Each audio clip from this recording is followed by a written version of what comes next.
Become a sustaining member of the Commonwealth Club for just $10 a month. Join today.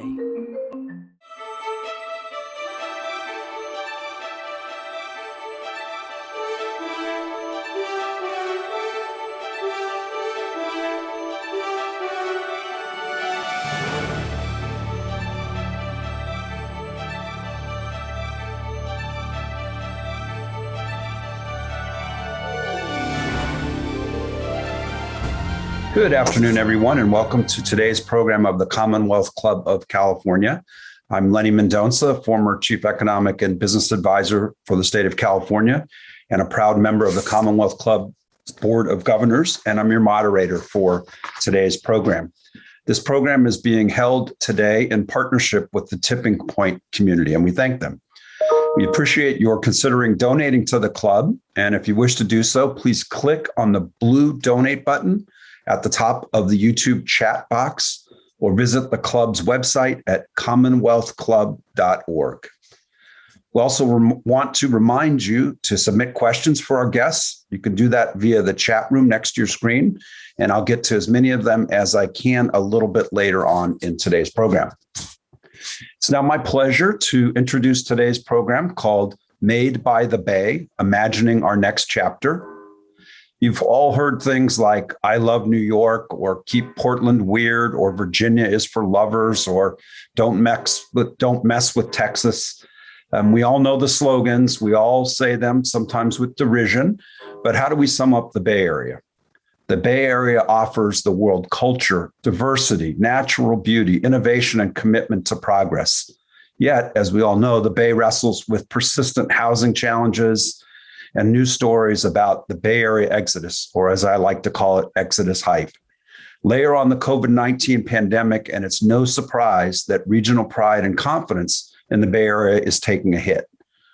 But at this moment of unprecedented crisis, we can also have this be a turning point for the Bay Area. Today, we're pleased to have a panel of Bay Area locals who are going to help us discuss how the Bay shaped who they've become, why they call this region home, and different solutions to rebuilding and strengthening the Bay Area.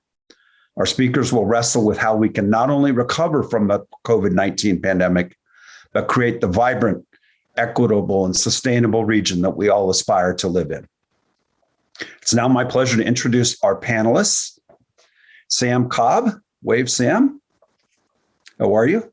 Sam's the CEO of Tipping Point Community, which since 2005 has invested over $300 million to fight poverty in the Bay Area. Sam grew up in the Mississippi Delta, which he reminds people is the poorest part of the poorest state in the country. After high school, he followed his father to the Bay Area and began his 20-year career in the nonprofit sector. Prior to joining Tipping Point, he served as the CEO of First Place for Youth, where he grew the organization from a community-based nonprofit into a national model for supporting foster youth. Sam is a trained social worker, raising twin daughters with his wife in the Bay Area, and he remains an unapologetic Raiders fan. Good to be part of the nation here with you.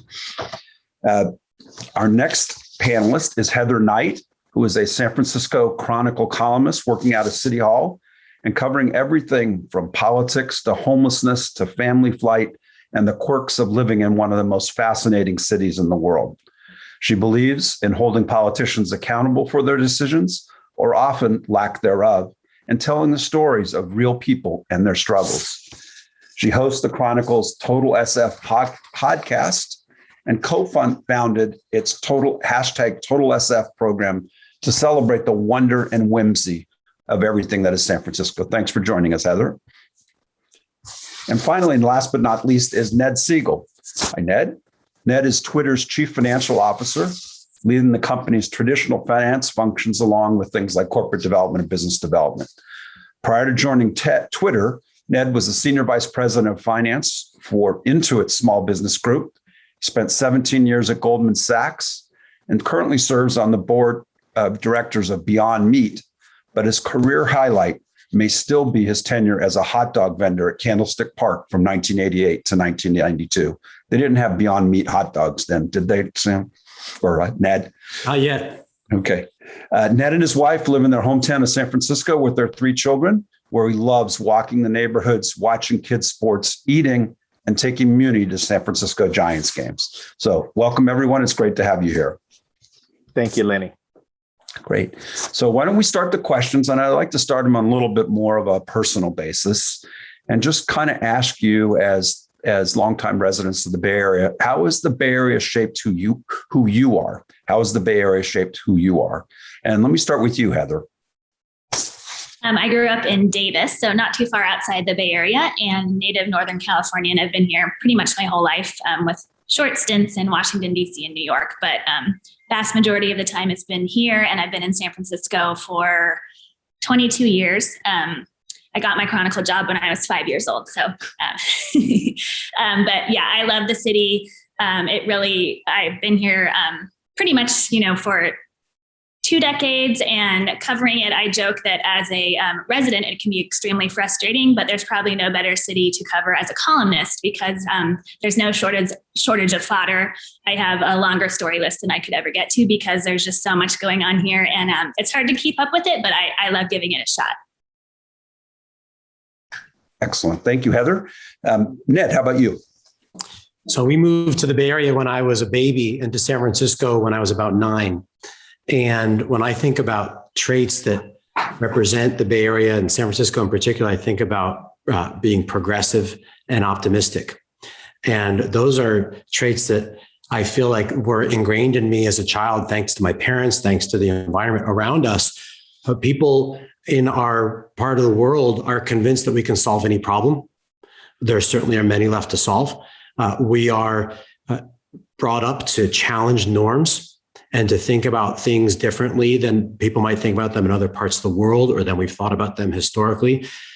And those traits they cause people to move here from all over the world. They cause people to start companies naive enough to think that they can beat an incumbent or come up with a new way to solve an old problem. And I try to just take those same approaches, whether I'm parenting or CFOing or hanging out at a Giants game. Great. Thanks, Ned. And the optimism is certainly in the Giants fans this year so far. So Sam, San Francisco is a little different from the Mississippi Delta. So how has the Bay Area shaped you, San Francisco? Yeah, thanks. Thanks, Lenny, for the question and for moderating us today. As you said, coming from Mississippi, the Bay Area, the first time I came, it could have been on another planet. I saw things and experienced things that I've never seen before. But the biggest thing that has shaped me at the Bay Area is the abundance of opportunity.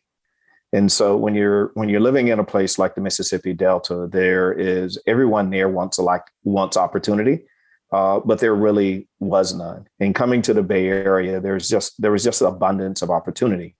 And I actually felt that if I could take the abundance of opportunity with what my father in Mississippi still instilled in me was that go get it attitude.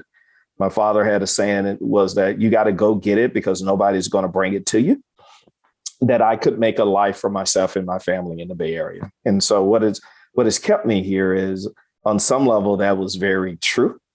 On another level, what I realized was that there were some trap doors there, and that opportunity was there, but it was really hard to grab that opportunity. And what has shaped me as a leader is that I want those rungs of that ladder to be opportunity to not be so wide for other people in the Bay Area as they were for me. Great. Thanks, Sam. And glad you're here and glad you're focusing on those topics.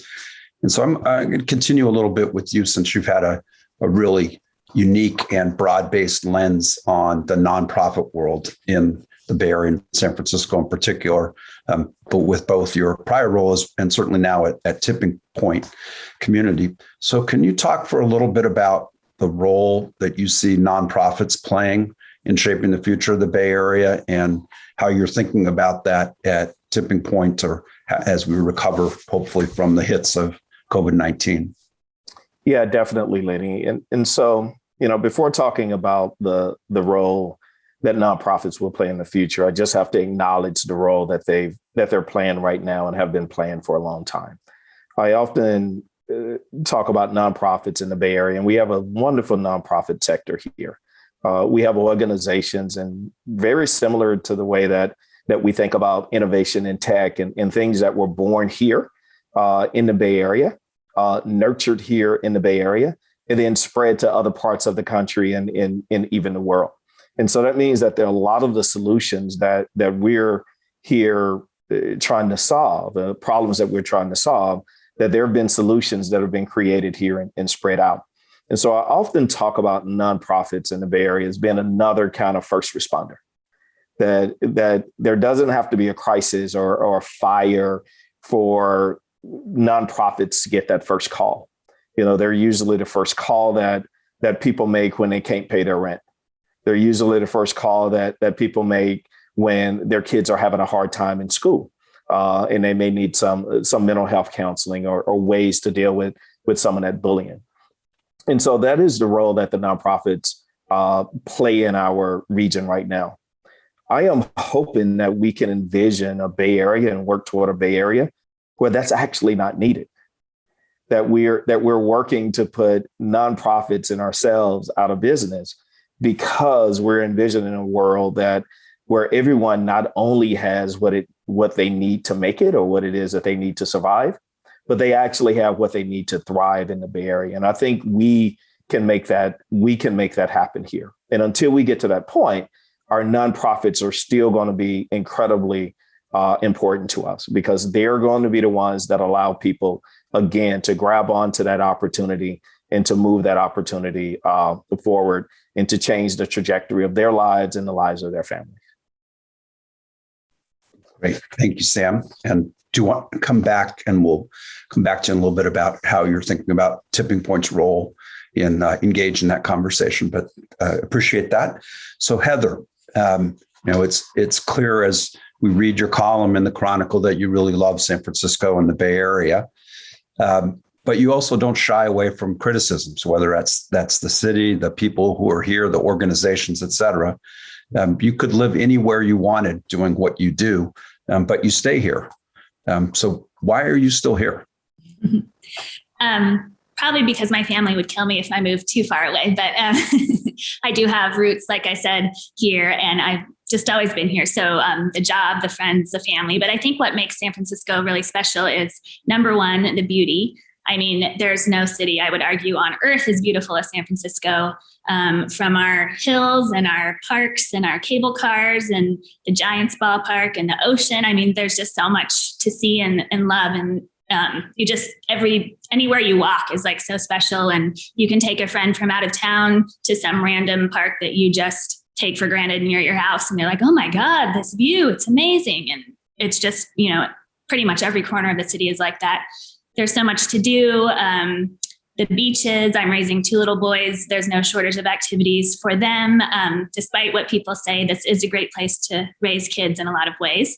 And the excellent food. I was at a going away party for a colleague the other day in the Tenderloin, and we decided to get food, went into some random hole-in-the-wall restaurant nobody had ever tried, but it was the only thing open, and it was amazing. And we said, you really can't go out for a bad dinner in San Francisco because they would be out of business by now if it wasn't great food. So the creativity and the fun. And I went to a drag club show at the Oasis the other night. And I mean, you can't be bored in San Francisco or you're not really trying. So I think that it's important as we discuss all of these huge problems facing us to also appreciate the great stuff that is here in San Francisco that makes it worth fighting for. Great. And just to follow up with you about what keeps you here professionally. So you could be writing about any other place in the country, but what is it about San Francisco that keeps you here professionally, in addition to the long list of things that are so wonderful about the city personally? Yeah, I love working at the Chronicle. We have a history of amazing columnists who really dig into their city and experience it and live it. And I don't think any journalist should be sitting behind their desk all day. I love being out and about and meeting new people, going to new places, and the Chronicle really encourages that. When I said with my colleague Peter Hartlaub a few years ago, we want to ride every Muni bus line, cable car line, and train in the city in one day and end at the Giants ballpark for a game. Most newspaper editors, I imagine, especially on the East Coast, would be like, what are you talking about? But the Chronicle is quirky and fun, and they said, go for it. And so I get to do the serious stuff, the fun stuff, and I think that that's a really perfect representation of San Francisco. Great. Well, keep it coming. So Ned, the tech industry's played a really important leadership role in the Bay Area and San Francisco in particular, especially during the pandemic. And as you well know, Twitter was one of the first, if not the first, major tech company in the region to institute a work from home policy at the start of the pandemic. Can you talk a little bit about the leadership role that tech has played in the community and what should tech be thinking about as we emerge from this stage of the pandemic? Sure. I love that question, Lenny. Tech has done so much because we are such a big part of the economy here. And so you're talking about the broader economy in a lot of ways when you talk about tech.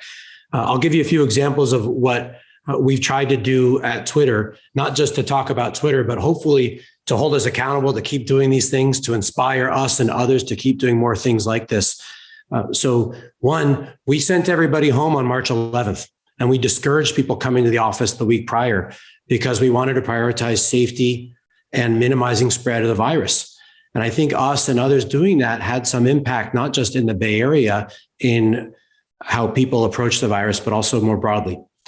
Two, we tried to continue to do some of the things that we've done historically. We couldn't have people come to the neighbor nest where we train people from the neighborhood with the skills they need to get and be successful in jobs where Twitter employees can go and volunteer. But we shifted to doing virtual programs.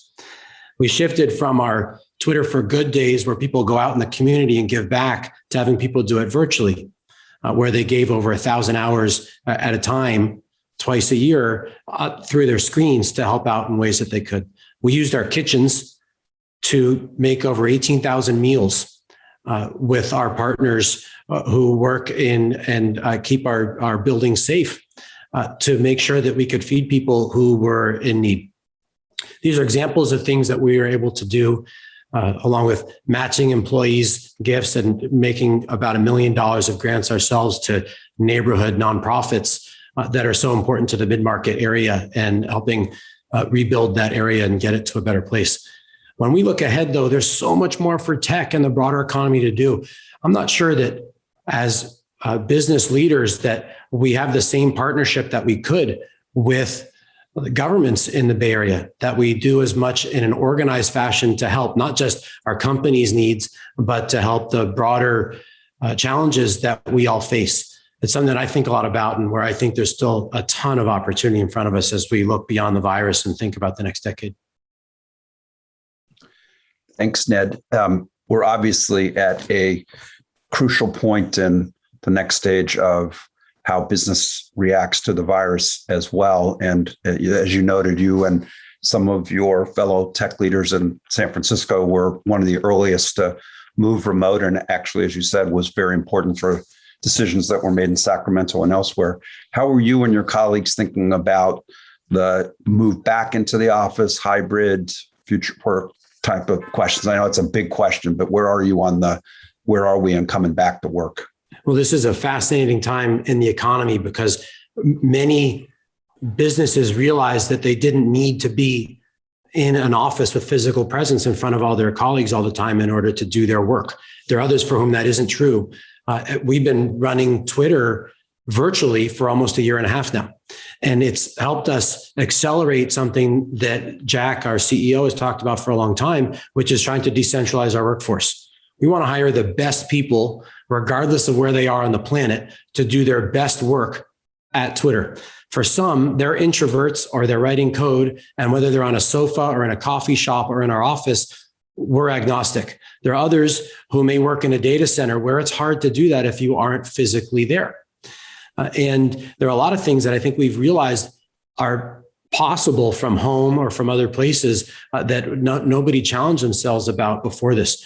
So Twitter's told people that they don't have to come back ever, But we also know that our offices will be an important part of how we work, bringing teams together at the beginning of projects or at the end, giving people a place to work who are extroverted like me, or who may need a place to be productive because they don't have one at home, given whatever their setup might be. I think that hybrid approach is going to be a lot of what you see from a lot of tech companies. And this is just going to be another thing that somebody considers when they decide where to work. You'll consider the field, you'll consider the culture at the company, you'll consider whether it's an office only, a fully remote, or like us, a hybrid culture. And companies are going to differentiate themselves about how well they do this. Now, I think, Lenny, we tried to open our offices in July in San Francisco and New York. We required people to be vaccinated. And a couple of weeks later, it just became clear that given this hybrid approach and given the Delta variant, that it just wasn't prudent to have the offices open. So we'll try again soon, but it'll be with that hybrid approach in mind. Okay, great. Thanks, Ned. And we'll come back to this question around how does that nature of where people live and work affect what the future of the Bay Area looks like. But I want to come back to you for a minute, Sam. And you talked a little bit about the importance of having a view about what the future is and a rallying cry, if you will, for the Bay Area. Can you talk a little bit more about how you're thinking about that and why we need one? Yeah. So, some of the thinking started, Lenny, back when we're in the middle of the pandemic. And so first I should say, coming up, we had a rule that we could talk about our house, but nobody else could talk about our house, right? We could give our brother or our sister a hard time, but nobody else better give our brother or sister a hard time. And so what I found doing, as we were going through the middle of the pandemic, and to me, San Francisco and the Bay Area was really on the leading edge of doing things that we should have been doing to curve, to smash the curve or to flatten the curve. But what we kept getting, and even before the pandemic, was people taking pot shots at the Bay Area. People just continuing to take pot shots of all of the things that are wrong in the Bay Area. And as you said, we know we have our share of problems, and everywhere else has its share of problems as well. But continue to take those pot shots. And I was okay with those pot shots until people who lived in the Bay Area, that they started to get down. And they started to not think about the optimism of the Bay Area and what was magical about it, that they began to get down. And then that's when we started to hear the things about the exodus and people leaving. And it was when my friend Mimi Haas sent a few of us an article, and it talked about the 1850s and what happened after 1850 in San Francisco. And the article started with all of the things that were happening in San Francisco in 1850. And if you didn't know you were reading an article about the 1850s, you would think it was happening now.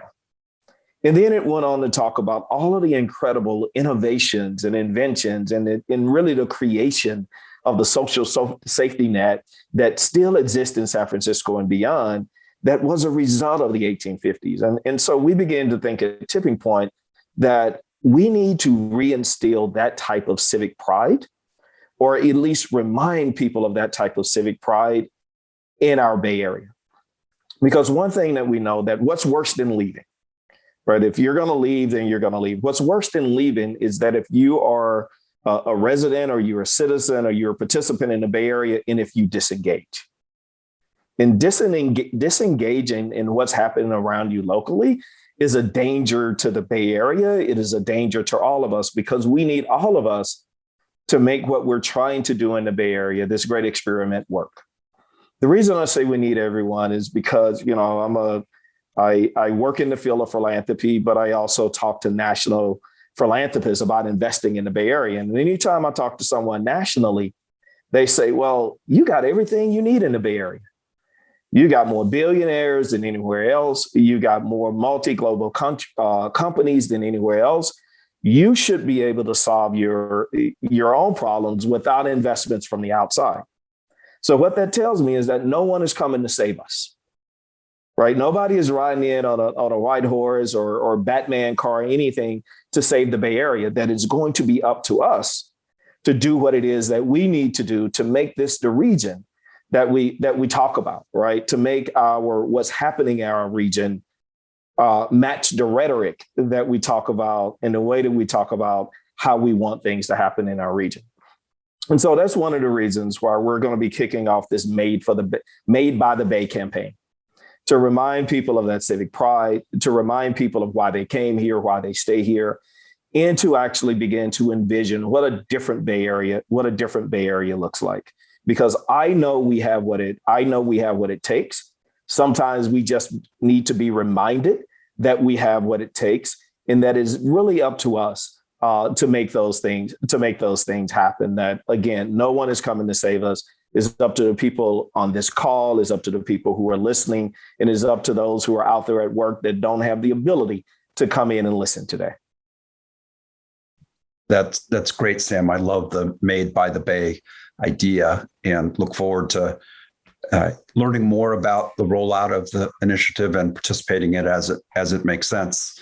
I'm now going to open it up more broadly to everyone to be part of this conversation than individually calling on you. But I do want to start that with referencing back to the article that you mentioned, Sam. I do remember reading that as well. And it may have even been in the Chronicle, Heather, if I remember, a little bit of a historical look at the periods in time where San Francisco and the Bay Area had been written off as the end of, this was whether it was the gold rush, or whether it was at the end of World War II, it was all of this immigration and economic development that centered around building the Pacific Fleet for World War II. Somehow the Bay Area reinvented itself, or whether it was, and you'll remember this well, Ned, the internet bubble burst, and that was all just a fantasy of everyone moving to the Bay Area, and now they all went back because they couldn't be millionaires on their PowerPoint. And it does feel a little bit like we're at that tipping point, if you will, or that opportunity right now, given the pandemic and the nature of work, et cetera, in the Bay Area, and that we're kind of an inflection point. And just like each of you, whoever wants to start around, how do you think about the mindset as we go into that? There's a difference between exiting or just being blindly loyal to the Bay Area and using our voice to say, what's the mindset we want to take as we head into that? And I don't want to call on you, Heather, but I'll call on you since you were out feeling what people are feeling about these things. What are you sensing, and how do you think about that question? I think the key to moving forward is to stop just talking about things. I totally agree with Sam that our rhetoric is one thing and our actions are another. And especially City Hall is famous for task force and commissions, and let's have 85 community meetings before we decide anything. And let's have everybody under the sun weigh in on this one topic 5,000 times. And sure enough, then it's 5 years and you've accomplished nothing. So I think what was really impressive with the way the city responded to COVID-19 was that we very uncharacteristically moved extremely fast. The city was the first to shut down to protect our health, and we saved lives. If the United States as a country had acted with the speed that San Francisco did, we would have saved hundreds of thousands of Americans. Same with the vaccine rollout. We were really quick. We moved into lots of neighborhoods that weren't taking the vaccine as quickly as others, and homeless encampments, and made sure to get as many people as possible vaccinated. The library today has a come get a book, get a vaccine. Like, it's just great, fast, creative responses. And I'd like to see that continue as we move forward on a host of other issues. Stop with the idea that everything has to take years of discussion, and just decide, like, what do we need to do? What's the fastest way to do it, and get it done? Great. Ned, go ahead. Yeah, Heather, I think those are great points. I like to think about the Bay Area, the city. We're an institution that has to continue to earn the trust of the people who live and work here. They have a choice. And there are lots of anecdotes floating around now about people who've made choices to live somewhere else. And I think it's incumbent upon those of us who want to be here for the rest of our lives to make sure that we do move fast, Heather, to make sure that we aren't focused on one idea as the solution around the mental health challenges that we see, around the substance abuse challenges and the affordability challenges that we see, but instead to try a whole bunch of things and to go back to that progressive, optimistic mindset that has made San Francisco so special for the last 150, 175 years, and to bring that to these challenges. A lot of times politics gets in the way. A lot of times people get busy or feel sorry for themselves or make excuses around those things, but that won't serve us to point fingers at the folks who are leaving the same way as it will for those of us who are staying, to get together with a customer-oriented mindset for those who we want to continue to invest in living here and building families here. Yeah. And Lenny, if I can add to that, I think, and it was something we were discussing a little bit briefly before we came on, is one of the mindsets, or a type of mindset, is what is it that we're willing to give up? What is it that we're willing to sacrifice to actually have the region that we're proud to call home? And so a lot of times what happens in, the rhetoric is not just rhetoric. People actually believe it, but they believe it until it has an impact on them. Right? We really believe as a community, as the Bay Area, as a city, that everyone who's homeless should have a place to live. But some of us just don't want it to be next to us. We really believe that we should have a level of income inequality, of income equalness. But no one wants to make less money or have less profit in order to make that happen, right?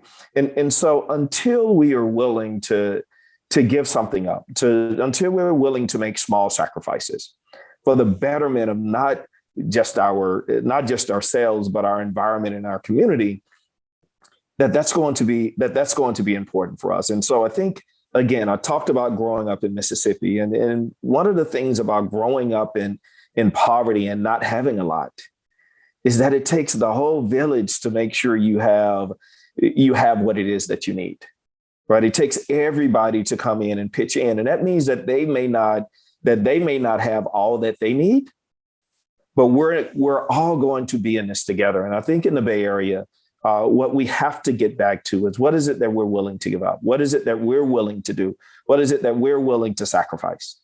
Right? Even as we talk about vaccines, my role and what my friends have said is like, look, let's just go and convince one person that we know who hasn't taken a vaccine to get it. Let's not wait on Joe Biden. Let's not wait on Kamala. Let's not wait on anybody else. If we just convince one person, that is something that we have control over. And I think if we got to that we can control the things that we can control and give up, have small sacrifices that's the mindset that we need to move the Bay Area beyond where it was in 2019.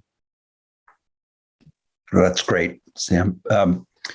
One of the things as I've read about and looked back and written a little bit around these eras of major transformations in the Bay Area, it often happens after one of these major events, whether it was the end of the gold rush, the end of World War I and the progressive movement, or the end of World War II and the move from a wartime to a peacetime economy, that we had real different kinds of engagement with the sectors working together, or at least thinking about different roles, and that we had new kinds of institutions emerge out of that. So, the Commonwealth Club played an important role early on in convening some of those conversations. In the midst of World War II, it was then Governor Warren and the major business leaders in the Bay Area that convened to talk about how do we move to a peacetime economy, and things like BART came out of that. Also at that time, Kaiser was basically an agglomeration of manufacturing companies. And the only thing that's now left of those companies in the Bay Area is Kaiser Permanente, which was actually designed to keep workers healthy and opened up to the entire workforce at that time, not just the Kaiser companies. So there are things that came out of those challenges. So I want to talk a little bit about and ask you to talk with us, because you are all in different sectors of the economy, is what do you think the role of your sector in the economy is in this conversation going forward? And whether it's the nonprofit sector, we don't have someone from government. I can talk about that. Ned, the private sector. Heather, the role of the media. What do you think the role of the sector is in engaging this conversation and moving the Bay Area forward? Well, there's so much opportunity to rethink every part of how we operate. We may need the roads to serve different purposes if people aren't going to offices as much. There are a bunch of buildings downtown which may have different utilization as offices tomorrow than they did 2 years ago. Bandwidth, when available, is a lot faster and allows things like what we're doing right now to happen in a way that it couldn't reliably do a decade ago. As you apply these to how we work, how we live, how we get from one place to another, how we use these spaces, you have the opportunity to rethink things, not just because of a virus and how it impacted us, but because of how all these other factors come to play. I hope that the Bay Area broadly, that technology companies specifically can challenge norms and inspire others, not just in the Bay Area, but beyond, to rethink all of these things. That hybrid work becomes much more common, that you hire people because they're the best people to do the work, not because they live in the town where your company is based. A lot of good should accrue to the Bay Area from that. I don't think we should be afraid of talent flight as a result. We should earn people choosing to work here, not just because they're tethered to a job, but because they've chosen San Francisco and the Bay Area for the beauty and all the other great things that Heather described at the beginning. If we can inspire others in that way, I think we'll continue to push ourselves through the gratification from that inspiration, from the success that it brings to the Bay Area and to the companies that are doing it. Thanks. Sam, what role does the nonprofit sector play in this? Yeah, I think the role that the nonprofit sector is going to play, Lenny, is similar to the business, similar to the government, is that what we've seen is that there were trends that we were already seeing coming, but we've actually accelerated to that spot. And what I mean by that is, one of the things about some nonprofits is that there was a total reliance on in-person meetings, right? And when you're having in-person meetings in the Bay Area, if you're traveling around, then it means that because of the traffic, there are only a few meetings that you can actually have a day. And so what the pandemic, as an example, has forced people to do is to reimagine that, because you couldn't even travel. And so you had to do things virtually. You had to increase your engagement with people in a different way. And I think those are the types of innovations that are going to continue on, that also serves, right? And as a person who ran a nonprofit, is still running one, rent is having a big footprint in an office is incredibly expensive here in the Bay Area. And so if we can actually reduce that footprint from a space perspective, then that actually gives us more money to actually put out into the community and serve the people that we're trying to serve. And so I think that's going to have a tremendous impact on the Bay Area. And then finally, we talk about the things that have happened. And so as tragic as it was, the 89 earthquake in San Francisco made room for me. The reason that my journey and my move to San Francisco and the ability to uptake there was possibly by the 89 earthquake. And I think about my cousin who moved here with me in 1991. And because a lot of people moved away in 1989 after the earthquake, he got a summer job working at the Golden Gate Bridge. It's supposed to be a temporary summer job. He just retired from that job last year. He has created a whole life for himself. And so I think there are going to be things that we're going to see 5 years, 10 years that we didn't even know. And that's the final point, is that let's not get stuck into what it is that we see now. Let's be open-minded and say that there are some solutions and some innovations that we don't even know that they're going to exist yet. And let's be open-minded to them as we move the Bay Area forward in a more equitable way. Hey, Sam, I bet you can raise as much or more money virtually as you were doing in person. I bet you get more meetings because people have fewer excuses to say no. I bet the meetings are shorter because you realize you don't need a full hour sometimes to do these things. And I bet you can cast a wider net because you're not constrained to the Bay Area. You're constrained to people who are passionate about the same topics as you who may not all be here. And if you extrapolate that beyond Tipping Point to other nonprofits or to other organizations, there's so much impact that one can have in ways that they may not have been able to before because of what we've opened our eyes to over the last year and a half. Yeah, and I definitely want to get Heather in there, but that's absolutely on a lot of levels true. But what we're also understanding at Tipping Point is that at the end of the day, we're still humans, and humans love that other human contact. And so the ability, and so one of the power of Tipping Point has been that we've been able to do it as a community. I take real seriously the community in Tipping Point. And so there's something different about coming together and solving a problem together than doing it separately, kind of in a one-on-one. And so I think for Tipping Point and other nonprofits, when we built that muscle of how do we engage people individually and how do we have that, but when we're able to bring people back together in a community way, in a huge rallying cry type of way, in a huge made by the Bay type of way, that we're going to see exponential growth and be able to do some amazing things as a region. 1989 also enabled the Commonwealth Club to have its new headquarters. If the Embarcadero Freeway were still there, we wouldn't have the beautiful view that someday we'll all be able to see when we're doing this in person rather than on Zoom. But Heather, let's get you into this conversation. So the media and more broadly the public sphere, how should they engage and how should you engage in this question about the future of the Bay Area?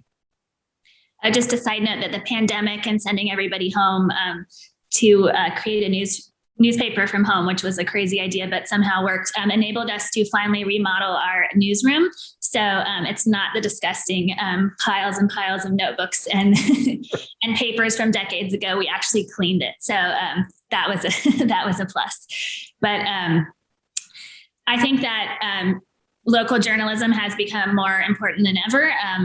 Last year showed that people really need good, clear, reliable information.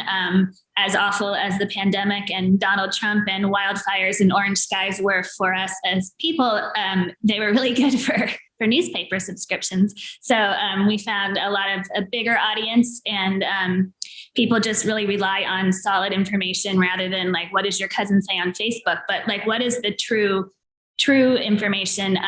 We have a new data team, which I also find is especially important because people in San Francisco have ideas. They think they know what's happening with crime, or they think they know what's happening with housing prices or with drug addiction, but we actually do the data.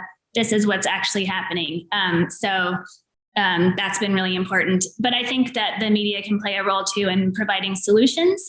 So we need to shine a light on the problems, but also talk about what are some solutions? Like not long ago, I toured with Sam, a project that the Tipping Point is doing with modular housing across the street from the Hall of Justice, and wrote a column about that and how that's cheaper to provide housing for homeless people than the traditional way of building it in San Francisco. And it's controversial because the unions don't really like it, but it's just shining a light on another idea that could work.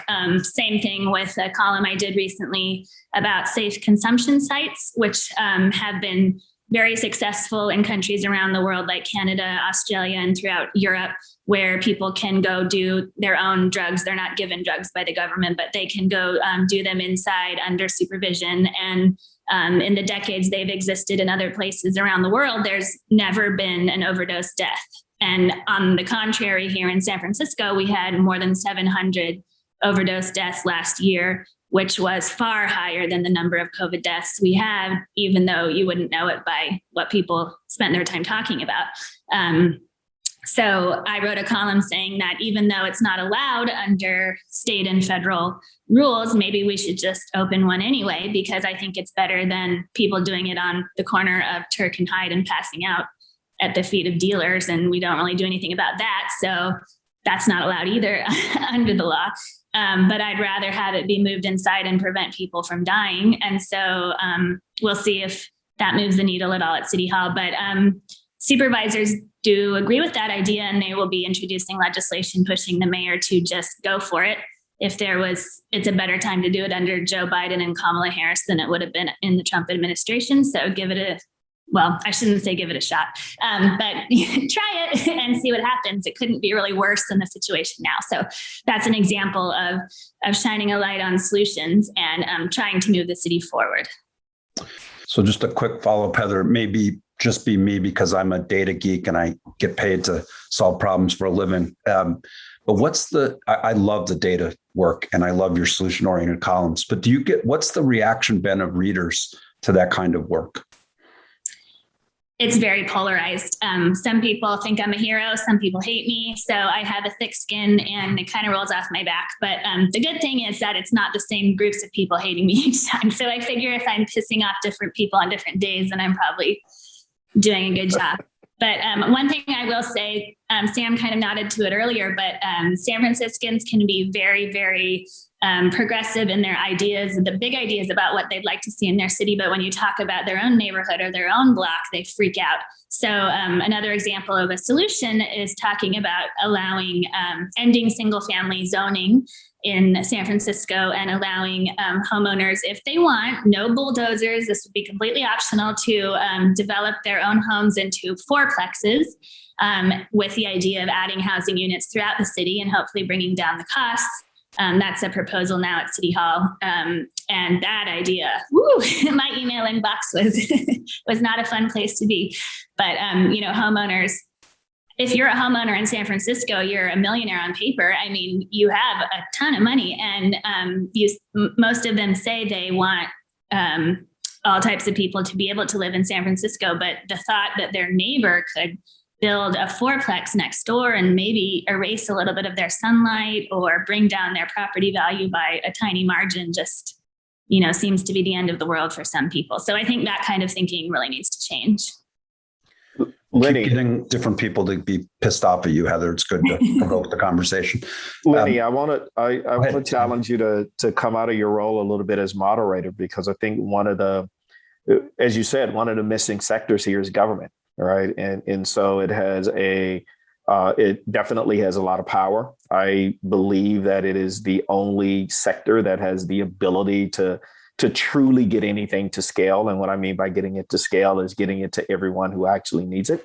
And, as you said, and I think Heather said, we've seen government move with just speed, right? Look at how fast we housed thousands of people when we needed to during the pandemic. And so my question for you is that how do we continue to maneuver government, and how do we continue to press upon government to do its job? Because it's going to take every part. It's going to take the business sector. It's going to take the media. It's going to take the nonprofit sector. But a huge key role in that is government. And some people feel that it's done a terrific job, and some people feel that there have been a lot of failures during the pandemic. What's your thought on that as a government kind of person? So I'll do moderator's privilege and say I'm not in the government anymore. But I do think there's a really important opportunity as we're coming through COVID to, not to just use President Biden's term, but we really do need to build back better here. We cannot just say this was, we'll get back to where we were and everything will be fine again.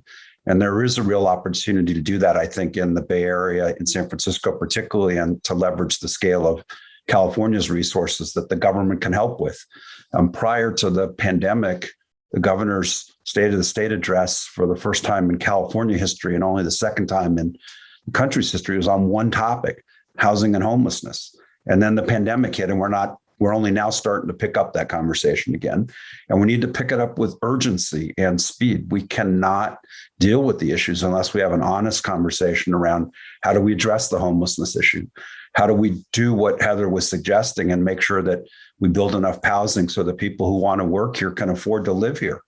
Those problems are getting worse, and we can't just wait for the federal government to solve those issues. We need to have every sector saying, we're going to do that. And as you said, Sam, be prepared to say, yes, we're going to do that. And it's not theoretically in someone else's neighborhood. It's going to happen next to me too.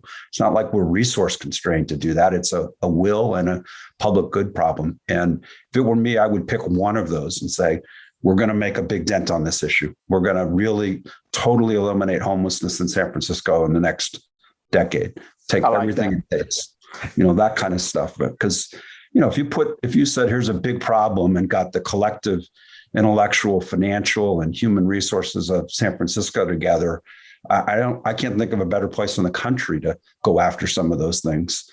It'll be fun, and there'll be a lot of columns for Heather to write about that. So I'm going to flip that question around a little bit too. And we've only got about 10 minutes left. I'm trying to build in some of the questions that we're getting from the audience here, but let me ask you the question. If you were had the mayor's ear, which you all do, and said there's one thing that you should do in the next 6 months, year to make the city and its role in the region a better, what would you tell her? So for me, I think the number one issue that I hear San Franciscans and Bay Area residents talk about is the homeless issue. And so if we can put our arms around that, if we can actually begin to have some wins, right? It feels like it's been a long time since we've had some big wins around homelessness. If we can begin to have some wins and show people that we're actually having some success, and I know there's been some success. We're working on that issue every day. I think that would go a long way. I think, when I talk to residents whose kids have to walk to school, past people who are sleeping on the street, it is not just the sight of it, but it is the mental health and the questions that they ask when they get home about what it is that we're doing about it, and the inability to focus on at school because they're continuing to think about what it was that they have just encountered. And so I think that's a really big one. And going back to Heather's point about taking a shot, right? Like let's just try it. I remember the last time that I can think about that San Francisco just did it. And that was when then Mayor Newsom married people on the steps of City Hall. And I remember a week after that, going to Washington, D.C. and getting into a taxi and someone saying, oh, you're from San Francisco, and all of the things that came out after that. But just in that amount of time, do you see where we have come as a country and what our beliefs and how the narrative around that has actually changed? And it was a San Francisco who had the guts to be the first to do that. And I think if we continue to have that type of mindset around homelessness, around our education system, and so which we have to invest in public education if we want a pathway out of poverty for our kids. And so if we keep that mindset, I think we'll do well. But it's the homeless issue, I think, is really number one and top of mind for everyone that I talk to in the Bay Area. Hey, Ned, I'm sure you have the mayor's ear already, but what's your top one?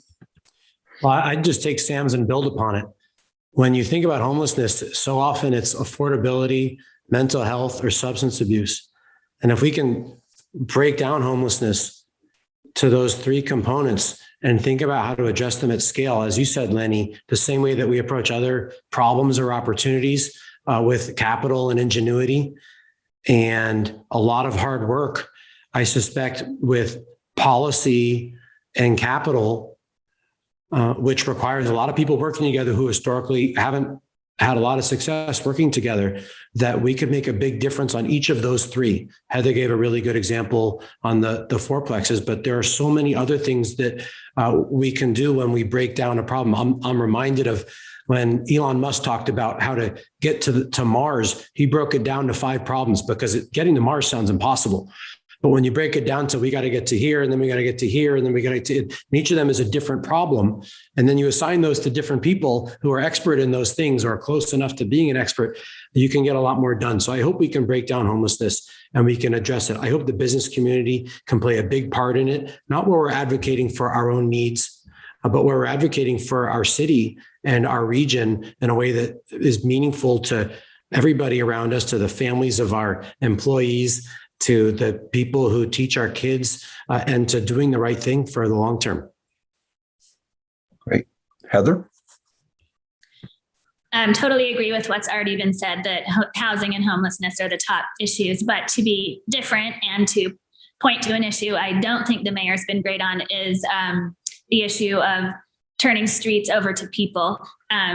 there's been a number of roads closed during the pandemic in San Francisco so that people had space to exercise while remaining socially distanced. And it turned into a huge silver lining in San Francisco.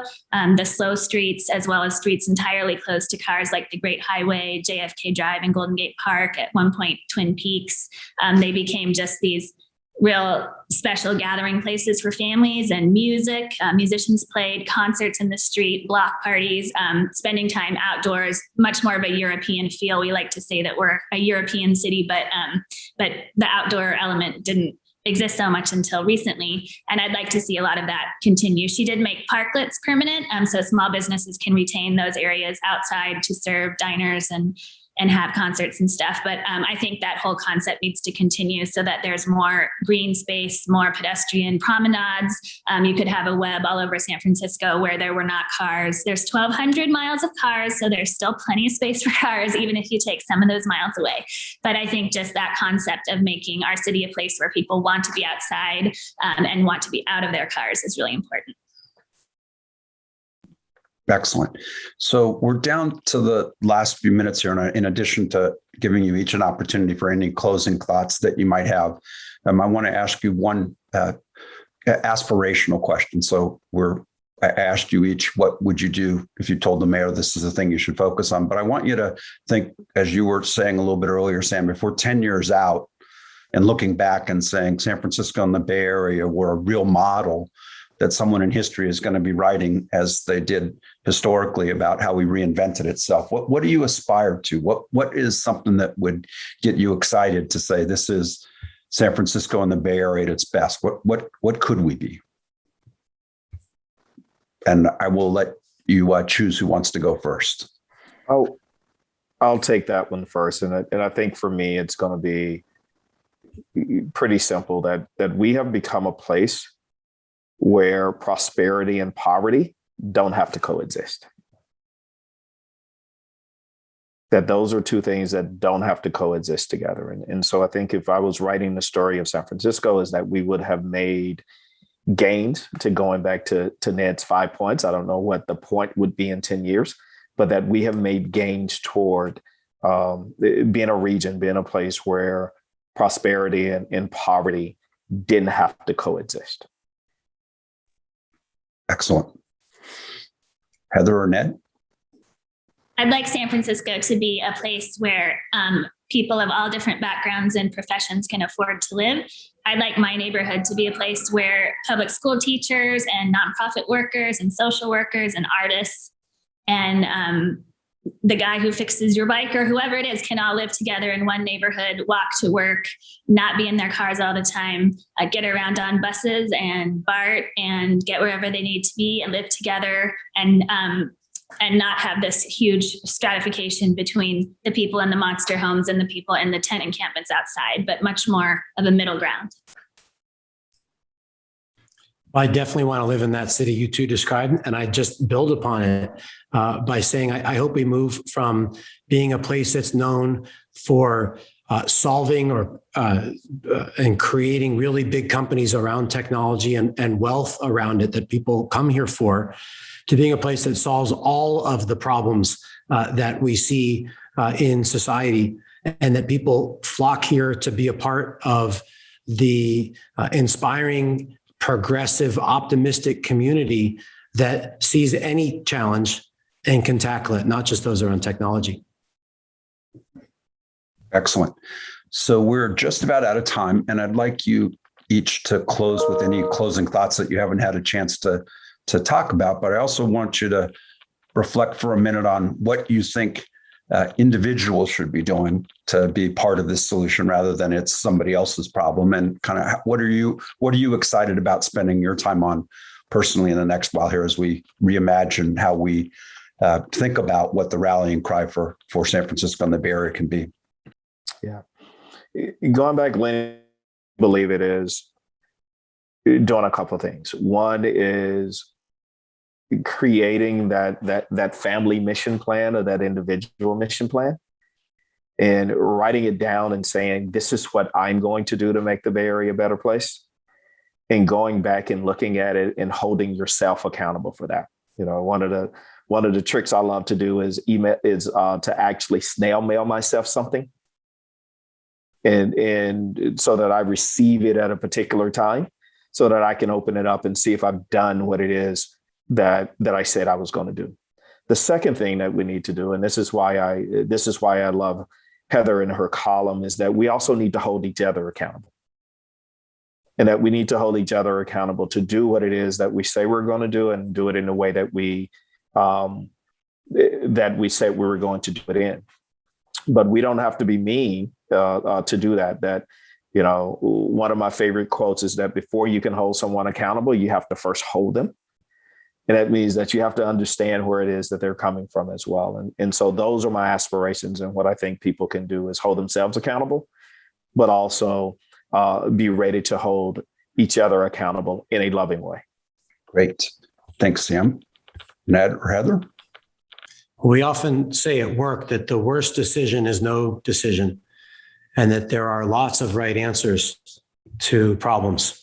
And everybody just needs to grab an oar. Some people will have capital, some people will have time, some people will have specific expertise, but we can't be throwing rocks. We can't be making excuses. We can't be chiming in from the cheap seats.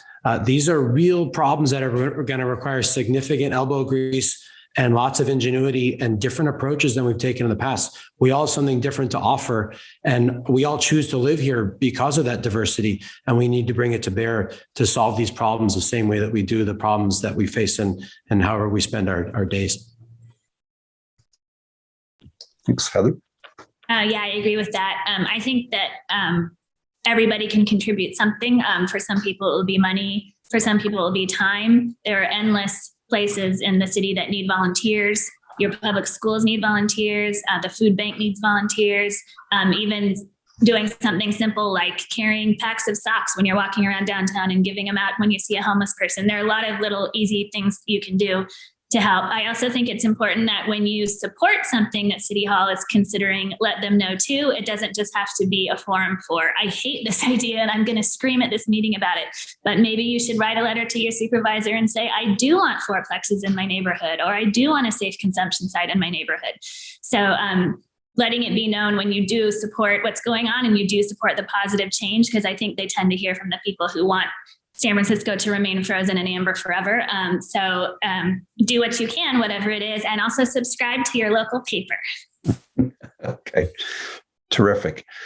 Well, we've unfortunately reached that time in the program where we need to sign off, but I'd like to end, in addition to thanking our guests, which I will do in a moment, with a note of encouragement. As you've heard from Sam and Ned and Heather, San Francisco and the Bay Area have been a place historically where we take big challenges and moments in time and reinvent ourselves into something that's better.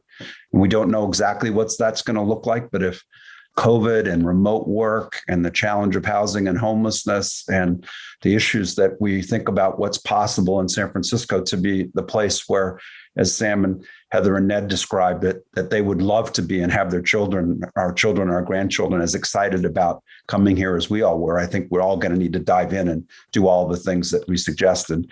And I think you would all on our audience suggest that we need more people like Sam and Ned and Heather who are helping guide us in that conversation and weighing in as they have been to help ensure that San Francisco and the Bay Area continue to be, as we have been historically, a shining light where people around the world look and say, I want to be like you guys. So with that, please join me in thanking Sam Cobbs, the CEO of Tipping Point Community, Heather Knight, columnist for the San Francisco Chronicle, and Ned Siegel, the Chief Financial Officer of Twitter, for spending their time with us today. We also want to thank all of our viewers who've been watching and will watch or listen to us in the future. And reminder that this program was held in partnership with the Tipping Point Community, and we appreciate your ongoing support and look forward to the work that we talked about today as we think about the Better Bay. And I'm Lenny Mendonca, and with that, this program of the Commonwealth Club of California is adjourned. Thank you all.